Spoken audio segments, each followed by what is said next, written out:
तो वेलकम है दोस्तों, नमस्कार है आप सभी का। चलिए शुरू करते हैं आज का topic. And now in this video we are discussing about, अरे यार उतना ही इंग्लिश झाड़ो ना यार। चलिए तो हिंदी बात करते हैं यार, सॉरी। तो हम लोग जानने वाले हैं एंथ्रोपोलॉजी यानी कि मानव विज्ञान या नृविज्ञान, एमडीसी आईआरसी पेपर।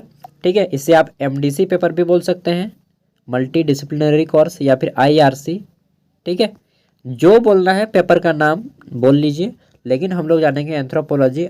ठीक है, सेमेस्टर 2। और इस सब्जेक्ट का नाम है आपका, इसमें हम लोग क्या बोलेंगे कि प्राचीन कालीन संस्कृति, सभ्यता और जनजातियों के बारे में जानेंगे। ठीक है, चलिए देखते हैं। तो 22 से 26 सेशन झारखंड के गवर्नमेंट यूनिवर्सिटी के द्वारा पूछा गया पेपर है। चलिए देखते हैं किस टाइप से क्वेश्चन आए थे इसमें। इसमें हमारे 10 1 मार्क्स वाले क्वेश्चन है, फिर 5 मार्क्स वाले 2 क्वेश्चन, और बाकी सभी के आपके 20 मार्क्स वाले क्वेश्चन है। ठीक है, तो हमारा पहला क्वेश्चन है यहाँ पे कि मानव विज्ञान क्या है, व्हाट इज एंथ्रोपोलॉजी। तो आप लोग सभी जानते ही हैं कि वह शास्त्र जिसमें हम मानव की उत्पत्ति, विकास, प्रथा और सभ्यता का वैज्ञानिक अध्ययन करते हैं, उसे मानव विज्ञान कहा जाता है। ठीक है, और मानव विज्ञान को हम लोग नृविज्ञान के नाम से भी जानते हैं, नृविज्ञान। ठीक है, इंग्लिश में एंथ्रोपोलॉजी। नेक्स्ट है हमारा यहाँ पे पूछा गया है कि पुरातत्व मानव विज्ञान से आप क्या समझते हैं। तो सिंपल सी बात है, पुरातात्विक साक्ष्यों से जो हमें मानव की वैज्ञानिक दृष्टिकोण का अध्ययन करते हैं, इससे हम पुरातात्विक मानव विज्ञान समझते हैं। ये सभी 1 मार्क्स के हैं। इसका आंसर या तो आप एक शब्द में दीजिए, या फिर एक वर्ड में, या फिर एक लाइन में। ठीक है, वही हुआ बात बराबर। नेक्स्ट है हमारा अगला क्वेश्चन है कि प्रिमिटिव कल्चर पुस्तक के लेखक कौन है। ठीक है, तो ऑथर का नाम बताना है इसमें, और इसका राइट आंसर हो जाएंगे एडवर्ड बर्नेट टेलर। ठीक है, शॉर्ट में आप बी टेलर लिख सकते हैं, बी टेलर, इतना बड़ा नहीं लिखने की जरूरत होगा, एडवर्ड बर्नेट टेलर। नेक्स्ट है हमारा डी नंबर। इसमें पूछा गया है कि समुदाय की किसी एक विशेषता को लिखें। तो देखिए, समुदाय में क्या होता है कि आदमी जब दो या दो से अधिक व्यक्ति किसी एक विशेष उद्देश्य के लेकर, कोई एक विशेष लक्ष्य को लेकर आपस में जुड़ते हैं, तो उसे समुदाय कहा जाता है। ये परिभाषा हुई। इसकी बहुत सारी विशेषता है कि इसमें एक साझी मतलब एक विशेष सभ्यता पाई जाती है, इनमें एक विशेष समाज पाया जाता है, एक विशेष संस्कृति पाई जाती है, एक विशेष स्थान पे निवास करते हैं। ठीक है, तो कोई भी एक लिख सकते हैं, विशेष संस्कृति बोल दीजिए। ठीक है, आगे देख लेते हैं। नेक्स्ट है हमारा ई नंबर। इसमें पूछा गया है कि प्रिमिटिव मैरिज पुस्तक के लेखक कौन है। ठीक है, प्रिमिटिव मैरिज, देखिए दोस्तों, मैरिज मतलब है यहाँ पे विवाह से। तो प्रिमिटिव मैरिज एक तरह से एक पुस्तक है जिसके में विवाह के बारे में बहुत सारी बातें बताई गई हैं, और इस पुस्तक को लिखा है जॉन फर्ग्यूसन ने। ठीक है, जॉन फर्ग्यूसन ने, आप लोग लिख लीजिएगा, मैं अच्छा से नहीं लिख रहा हूँ, फर्ग्यूसन। ठीक है, आगे देख लेते हैं क्वेश्चन नंबर एफ। इसमें पूछा गया है कि किन्हीं 2 जनजातीय समुदायों के नाम बताइए जो मातृसत्तात्मक नियमों का पालन करती है। ठीक है, जैसे मैं बताता हूँ एग्जाम्पल के लिए। सपोज दैट, देखिए हमारे झारखंड में कि शादी होता है तो महिला जो है मतलब लड़की अपने पति के घर जाती है। ठीक है, कुछ जगह पे ऐसा होता है कि शादी होने के बाद पुरुष जो है यानी कि लड़का लड़की के महिला के घर जाके रहती है। ठीक है, लड़की के घर जाकर के रहती है।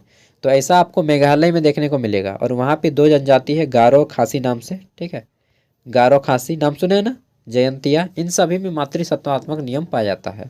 उनके माता का जो रूल रेगुलेशन चलता है वो को पालन किया जाता है। ठीक है, और हमारे यहाँ पे जब लड़की पुरुष के घर चली जाती है मतलब हस्बैंड के घर, तो वहाँ के नियमों का पालन करने लगती है। ठीक है, तो हम लोग पितृसत्तात्मक हैं और उन लोग जो है मातृसत्तात्मक है।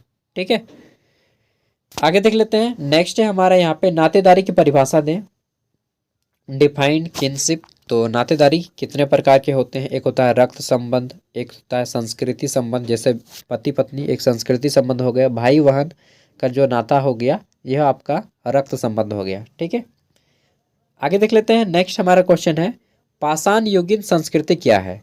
तो देखिए, पाषाण मतलब होता है पत्थर। ठीक है, पर्यायवाची शब्द है पत्थर का। What is stone age culture. तो देखिए, स्टोन एज उस समय की बात है जब मनुष्य अपने औजार पत्थरों से बनाया करते थे, पत्थरों की गुफाओं में रहा करते थे, पत्थरों से आग जलाया करते थे। ठीक है, मतलब मनुष्य का मैक्सिमम काम पत्थरों से हुआ करता था। उस समय की जो संस्कृति थी उसे ही पत्थर युगीन संस्कृति या पाषाण युगीन संस्कृति कहा गया था। ठीक है, बस सिंपल सा है आंसर। नेक्स्ट है हमारा किन्हीं दो एंथ्रोपोयोड ऐप का नाम बताएं। ऐप मतलब आप लोग मोबाइल ऐप, व्हाट्सएप ऐप, वो वाला ऐप नहीं। ऐप मतलब लंगूर, ठीक है। किसी को बोलिएगा ए लंगूर कहीं का, बोलेगा इतना खराब ना, मतलब एक गाली ऐसा है ना।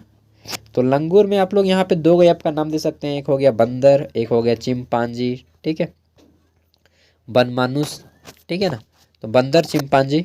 नेक्स्ट है हमारा यहाँ पे किन्हीं दो मानव शास्त्री का नाम बताना है। किसी भी दो आप एंथ्रोपोलॉजी के जो शास्त्री हैं उसका नाम बता सकते हैं, मानव शास्त्री।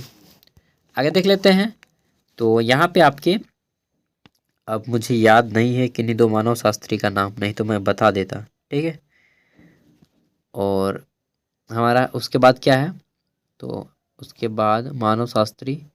चलिए, अब 5 मार्क्स वाले क्वेश्चन है और 5 मार्क्स वाले क्वेश्चन का आंसर, अगर देखिए यहाँ पे आपको 100 मार्क्स का क्वेश्चन का आंसर करना है तो आप इसका आंसर 100 शब्दों में कीजिएगा, मतलब एक खड़ा पन्ना का एक साइड, उससे ज़्यादा नहीं लिखिए क्योंकि टाइम आपके पास नहीं है, ठीक है। 100 मार्क्स बनाना है ना, और टाइमिंग 3 घंटा है। इसमें हमारा क्वेश्चन है कि जैविक मानव शास्त्र पर एक टिप्पणी लिखे। तो जैविक मानव शास्त्र के ऊपर लिख सकते हैं, जो कि मनुष्य के जीवन से संबंधित सामाजिक और व्यवहारिक, साथ ही जीव विज्ञान से संबंधित अध्ययन होता है, ठीक है। नेक्स्ट है हमारा संस्था पर एक टिप्पणी लिखना है कि संस्था क्या है, ठीक है। संस्था दो प्रकार का होता है, एक गवर्नमेंट होता है, एक एनजीओ होता है, ठीक है। आगे देख लेते हैं।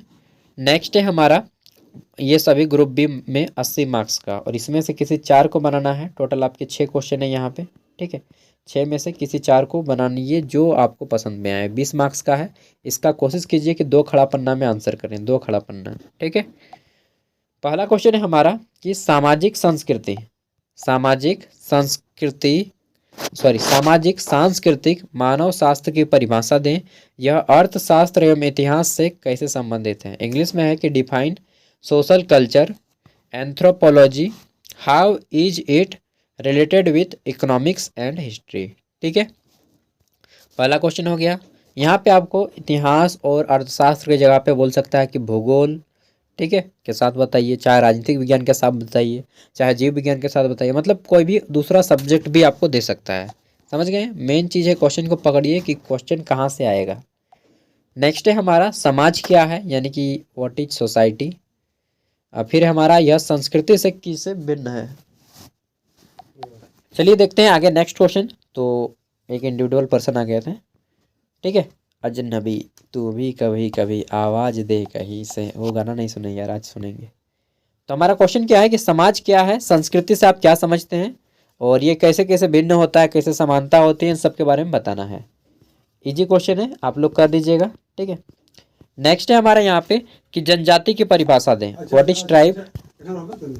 तो देखिए हमारा क्वेश्चन है कि जनजाति क्या है, ठीक है। जनजाति वे लोग होते हैं, लोगों का एक समूह होता है जो कि प्राचीन काल से किसी एक विशेष स्थान पे निवास करते हैं, और जनजाति अक्सर जो है जंगलों के सामने या नदियों के किनारे निवास करते हैं। फिर है हमारा कि झुंड एवं जनजाति में अंतर क्या होता है, ये बताना है। देखिए झुंड में जो है कोई रूल नहीं है, रेगुलेशन नहीं होता है, कोई संस्कृति कोई सभ्यता नहीं होती, लेकिन जनजातियों की विशेष संस्कृति होती है, सभ्यता होती है, ठीक है।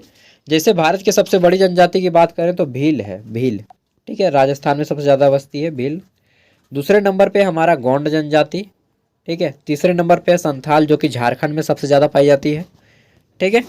तो ये हो गया जनजाति, आप लोग इजीली कर सकते हैं। नेक्स्ट है हमारा विवाह क्या है। भारतीय जनजातियों में प्रचलित विवाह के रूपों का वर्णन करें। What is marriage, what are the form of marriage, ठीक है।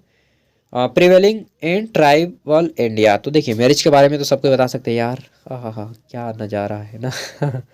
लेकिन एक फिक्स एज देखिए, इसमें आपको जो है मैरिज के लिए 4 चीज़ें होनी बहुत ज़रूरी है। फर्स्ट क्या है, अकॉर्डिंग टू मी यार, मैं कोई क्या बोलते हैं उसको, काउंसलर नहीं हूँ, ठीक है।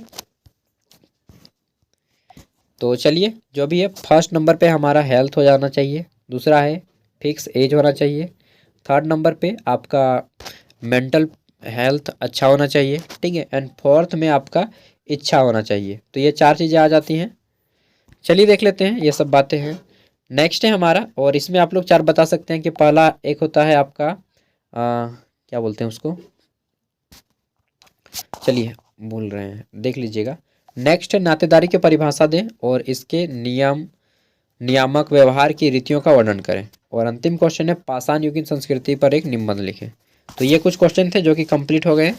इसका PDF मैं वीडियो का डिस्क्रिप्शन में दे रहा हूँ, ठीक है।